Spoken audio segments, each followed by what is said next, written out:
Hello everyone, रघुवर GK में आप सभी का स्वागत है। आज हम लोग ज्योग्राफी के 30 महत्वपूर्ण प्रश्नों को देखेंगे जो सभी एग्जाम के लिए काफ़ी महत्वपूर्ण है। तो आप वीडियो को अंत तक देखें और वीडियो पसंद आए तो चैनल को सब्सक्राइब जरूर करें। तो चलिए आज का क्लास हम स्टार्ट करते हैं।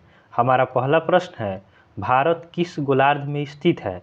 हमें बताना है कि भारत किस गोलार्ध में स्थित है। तो भारत आपका उत्तरी गोलार्ध में स्थित है।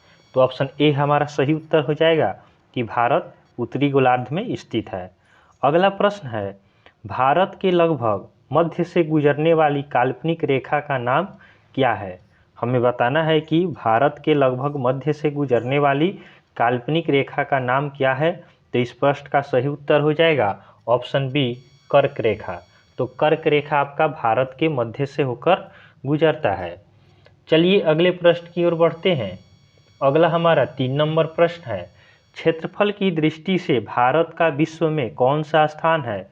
हमें बताना है कि क्षेत्रफल की दृष्टि से भारत का विश्व में कौन सा स्थान है। तो इसका सही उत्तर हो जाएगा ऑप्शन सी, 7वां स्थान। तो क्षेत्रफल की दृष्टि से भारत का विश्व में 7वां स्थान है। अगला प्रश्न है, भारत की जलवायु कैसी है? तो भारत की जलवायु कैसी है? तो भारत की जलवायु आपका उष्णकटिबंधीय मानसूनी है। तो ऑप्शन ए हमारा सही उत्तर हो जाएगा कि भारत की जलवायु उष्णकटिबंधीय मानसूनी है। चलिए अगले प्रश्न की ओर बढ़ते हैं। हमारा अगला प्रश्न है, भारत की सबसे लंबी स्थलीय सीमा किस देश के साथ लगती है?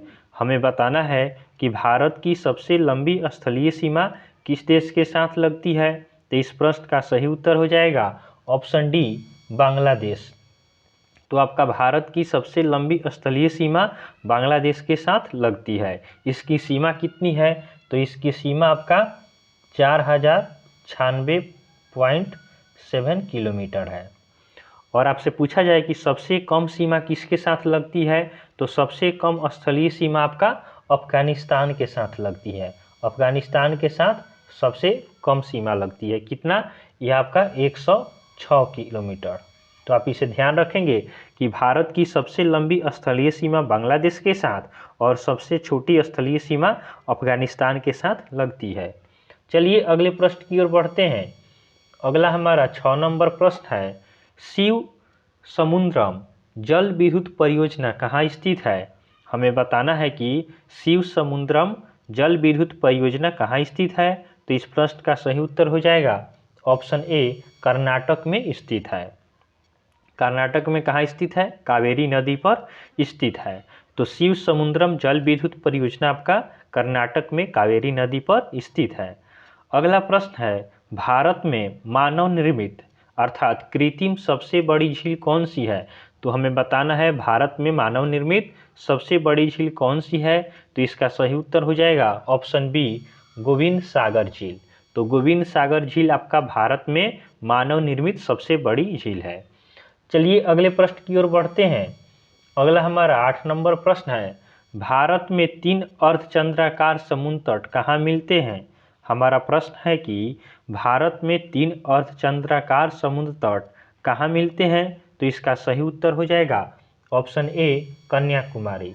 तो आपका कन्याकुमारी में 3 अर्धचंद्राकार समुद्र तट मिलते हैं। अगला प्रश्न है, पाक जल संधि किन दो देशों के बीच में है? हमें बताना है कि पाक जल संधि किन दो देशों के बीच में है। तो अधिकांश बच्चे पाक से आपका भारत और पाकिस्तान इसका उत्तर दे देंगे, लेकिन भारत और पाकिस्तान नहीं होगा। पाक जल संधि आपका भारत और श्रीलंका के बीच में स्थित है। तो ऑप्शन सी हमारा सही उत्तर होगा कि पाक जल संधि भारत और श्रीलंका के बीच में है। चलिए अगले प्रश्न की ओर बढ़ते हैं। अगला हमारा 10 नंबर प्रश्न है, भारत की लवण नदी के नाम से कौन सी नदी जानी जाती है? हमें बताना है कि भारत की लवण नदी के नाम से कौन सी नदी जानी जाती है। तो इसका सही उत्तर हो जाएगा ऑप्शन बी, लूनी नदी। तो लवण नदी के नाम से आपका लूनी नदी जानी जाती है। चलिए अगले प्रश्न की ओर बढ़ते हैं। अगला हमारा 11 नंबर प्रश्न है, भारत विभाजन के पूर्व भारत अफगानिस्तान की सीमा रेखा का क्या नाम था? हमें बताना है कि भारत विभाजन से पूर्व भारत और अफगानिस्तान के बीच की सीमा का क्या नाम था। तो इसका सही उत्तर होगा ऑप्शन ए, डुरांड रेखा। तो तो भारत और अफगानिस्तान के बीच में आपका डुरंड रेखा था। अगले प्रश्न की ओर बढ़ते हैं। हमारा अगला प्रश्न है, किस देश के साथ भारत का सबसे कम सीमा विस्तार है? हमें बताना है कि किस देश के साथ भारत का सबसे कम सीमा विस्तार है। तो हमने अभी आपको बताया था अफगानिस्तान के साथ में सबसे कम आपका सीमा विस्तार है। कितना है? तो ये आपका 106 किलोमीटर है। तो आप इसे ध्यान रखेंगे। अगला प्रश्न है, क्षेत्रफल की दृष्टि से सबसे छोटा राज्य कौन सा है? तो क्षेत्रफल की दृष्टि से सबसे छोटा राज्य आपका गोवा है। तो ऑप्शन डी आपका सही उत्तर हो जाएगा कि क्षेत्रफल की दृष्टि से सबसे छोटा राज्य गोवा है। इसका क्षेत्रफल कितना है? तो गोवा का क्षेत्रफल आपका 3702 वर्ग किलोमीटर है। तो आप इसे ध्यान रखेंगे कि क्षेत्रफल की दृष्टि से सबसे छोटा राज्य गोवा है और इसका क्षेत्रफल 3702 किलोमीटर है। और आपसे पूछा जाए कि क्षेत्रफल की दृष्टि से सबसे बड़ा राज्य कौन सा है? तो क्षेत्रफल की दृष्टि से सबसे बड़ा राज्य आपका राजस्थान है। तो राजस्थान 1 नंबर पे है। चलिए अगले प्रश्न की ओर बढ़ते हैं। अगला हमारा 14 नंबर प्रश्न है, सबसे अधिक आबादी वाला राज्य है। हमें बताना है कि सबसे अधिक आबादी वाला राज्य कौन सा है। तो सबसे अधिक जनसंख्या आपका उत्तर प्रदेश में है। तो ऑप्शन सी आपका सही उत्तर होगा कि सबसे अधिक आबादी वाला राज्य उत्तर प्रदेश है। और आपसे पूछा जाए कि सबसे कम जनसंख्या वाला राज्य कौन सा है, तो आपका सिक्किम में सबसे कम जनसंख्या है। तो आप इसे ध्यान रखेंगे कि सबसे कम कहाँ है, तो सबसे कम आपका सिक्किम में है। तो आप ध्यान रखेंगे कि सिक्किम में सबसे कम है। अगला प्रश्न है, भारत के किस राज्य के 3 तरफ अंतर्राष्ट्रीय सीमाएं हैं? हमें बताना है कि भारत के किस राज्य के 3 तरफ अंतर्राष्ट्रीय सीमाएं हैं। तो इसका सही उत्तर होगा ऑप्शन ए त्रिपुरा। तो त्रिपुरा के आपका 3 तरफ से अंतर्राष्ट्रीय सीमाएं है। अगले प्रश्न की ओर बढ़ते हैं। अगला हमारा 16 नंबर प्रश्न है, देश में गांव की सर्वाधिक संख्या है। हमें बताना है कि सर्वाधिक गांव किस राज्य में है। तो इसका सही उत्तर हो जाएगा ऑप्शन सी उत्तर प्रदेश। उत्तर प्रदेश में आपका सबसे ज़्यादा गांव है। कितना गांव है? तो इसमें आपका 1,07,753 गांव है। तो आप ध्यान रखेंगे कि सबसे ज़्यादा गांव किस राज्य में है, तो उत्तर प्रदेश में है। कितना है? तो 1,07,753 गांव है। और आपसे पूछा जाए कि सर्वाधिक संख्या कहाँ पे है, तो देश में नगरों की सर्वाधिक संख्या कहाँ है। आपसे पूछा जाए कि देश में नगरों की सर्वाधिक संख्या कहाँ है, तो नगर आपका सबसे ज़्यादा कहाँ पे है, ये आपका तमिलनाडु में है। तो नगरों की संख्या सबसे ज़्यादा तमिलनाडु में है और आपका गांव की सबसे ज़्यादा संख्या उत्तर प्रदेश में है। तो आप इन दोनों को ध्यान रखेंगे। चलिए अगले प्रश्न की ओर बढ़ते हैं। अगले हमारा 17 नंबर प्रश्न है, भारत में सर्वाधिक कोयला किस प्रकार का पाया जाता है। तो भारत में सर्वाधिक कोयला आपका बिटुमिनस पाया जाता है। तो ऑप्शन ए आपका सही उत्तर होगा कि भारत में सर्वाधिक कोयला बिटुमिनस पाया जाता है। अगला प्रश्न है, धात्विक खनिज किन चट्टानों में पाए जाते हैं। तो धात्विक खनिज आपका किन चट्टानों में पाया जाता है, तो ये आपका आग्नेय चट्टानों में पाया जाता है। तो ऑप्शन बी हमारा सही उत्तर होगा कि धात्विक खनिज आग्नेय चट्टानों में पाया जाता है। चलिए अगले प्रश्न को देखते हैं। हमारा अगला प्रश्न है, अधात्विक खनिज किसमें पाया जाता है। तो अधात्विक खनिज आपका परतदार चट्टानों में पाया जाता है।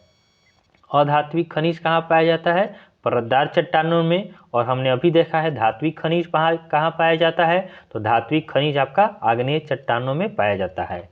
अगला प्रश्न है, भारत में सबसे कम वर्षा कहाँ होती है। तो सबसे कम वर्षा आपका लेह में होती है। लेह आपका जम्मू कश्मीर में स्थित है। तो सबसे कम वर्षा आपका लेह में होता है। और आपसे पूछा जाए कि सबसे अधिक वर्षा कहाँ होता है, तो सबसे अधिक वर्षा आपका मासिनराम मेघालय में होता है।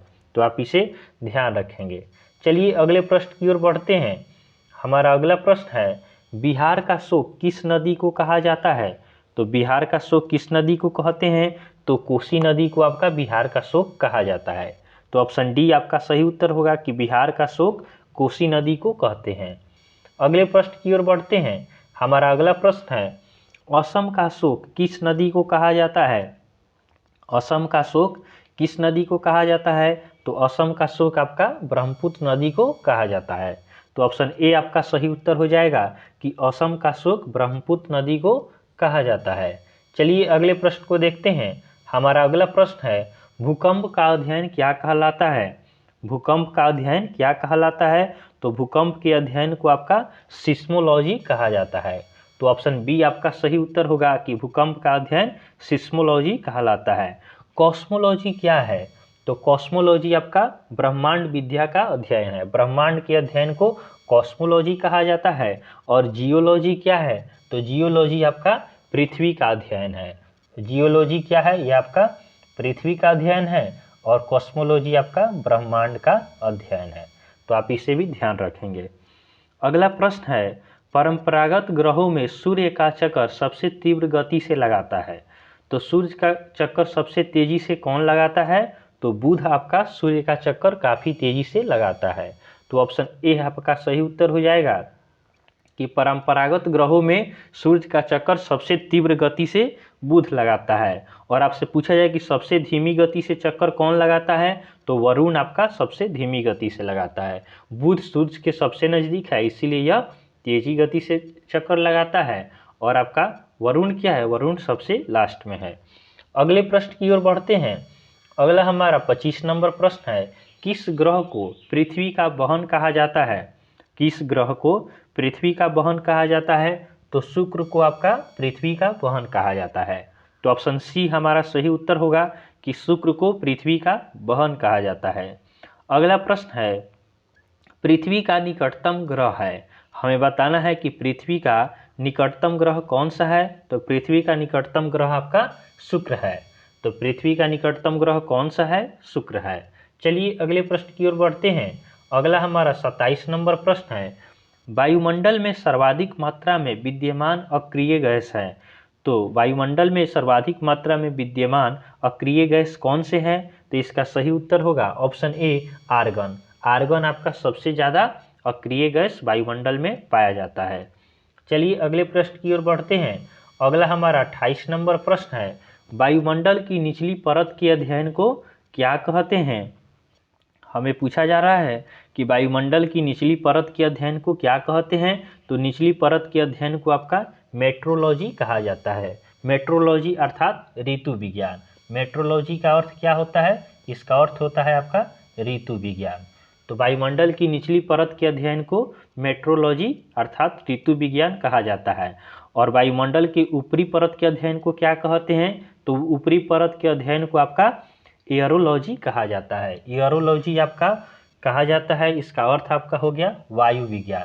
तो निचली परत को क्या कहते हैं? निचली परत को ऋतु विज्ञान और ऊपरी परत को वायु विज्ञान कहा जाता है। चलिए अगले प्रश्न की ओर बढ़ते हैं। हमारा अगला प्रश्न है, विश्व का सबसे छोटा महाद्वीप है। तो विश्व का सबसे छोटा महाद्वीप कौन सा है? तो ऑस्ट्रेलिया आपका विश्व का सबसे छोटा महाद्वीप है। और आपसे पूछा जाए कि सबसे बड़ा महाद्वीप कौन सा है? तो सबसे बड़ा महाद्वीप एशिया है। एशिया आपका फर्स्ट नंबर पे आता है। महाद्वीपों की संख्या कितनी है? तो महाद्वीप आपके 7 है। महाद्वीपों की संख्या कितनी है? तो महाद्वीपों की संख्या 7 है। चलिए आखिरी प्रश्न देखते हैं। हमारा आखिरी प्रश्न है, विश्व की सबसे गहरी झील है। हमें बताना है कि विश्व की सबसे गहरी झील कौन सी है? तो बैकाल झील आपका विश्व का सबसे गहरा झील है। बैकाल झील कौन सा है? तो बैकाल झील आपका सबसे गहरा झील है। आपसे पूछा जाए कि कैस्पियन सागर के बारे में, तो विश्व की सबसे ज़्यादा पानी वाला झील है। कैस्पियन सागर क्या है? यहाँ पे आपका विश्व का सबसे ज़्यादा पानी पाया जाता है। विश्व का सबसे ज़्यादा पानी वाला झील है, सबसे ज़्यादा पानी वाला झील है। लेक सुपीरियर क्या है? तो लेक सुपीरियर आपका दुनिया की सबसे बड़ी ताज़े पानी की झील है। यह आपका लेक सुपीरियर ताज़े पानी का झील है। ताज़े पानी का झील है, यह आपका दुनिया का सबसे बड़ा ताज़े पानी का झील है। बुलर झील क्या है? तो बुलर झील आपका भारत का सबसे बड़ा ताज़ा पानी का झील है। तो ये आपका भारत का बुलर झील क्या है? तो ये आपका भारत का ताज़ा पानी का झील है। तो आप इसे ध्यान रखेंगे कि विश्व की सबसे गहरी झील कौन सी है? तो विश्व की सबसे गहरी झील आपका बैकाल झील है। कैस्पियन सागर आपका विश्व का, कैस्पियन सागर क्या हो गया? विश्व का सबसे ज़्यादा पानी वाला झील है। और फिर आपसे पूछा जाए लेक सुपीरियर क्या है, तो लेक सुपीरियर आपका दुनिया की सबसे बड़ी ताजे पानी की झील है। और बुलर झील क्या है, तो बुलर झील आपका भारत का सबसे बड़ा ताज़ा पानी का झील है। तो इस तरह हमने आज 30 महत्वपूर्ण प्रश्न को देखा है, और इसके साथ साथ हमने 30 प्रश्नों को ही नहीं देखा है, कम से कम 50-60 प्रश्नों को हमने पढ़ा है। एक प्रश्न के साथ हमने 2-3 प्रश्नों को किया है। यह प्रश्न आपके एग्जाम के लिए काफ़ी महत्वपूर्ण है। तो आपको वीडियो पसंद आया हो तो आप वीडियो को लाइक करें तथा चैनल को सब्सक्राइब करें तथा अपने दोस्तों के साथ इसे ज़रूर शेयर करें। तो चलिए आज के लिए हम इतना ही रखते हैं, फिर एक नए वीडियो के साथ आपसे मिलते हैं। तब तक के लिए धन्यवाद।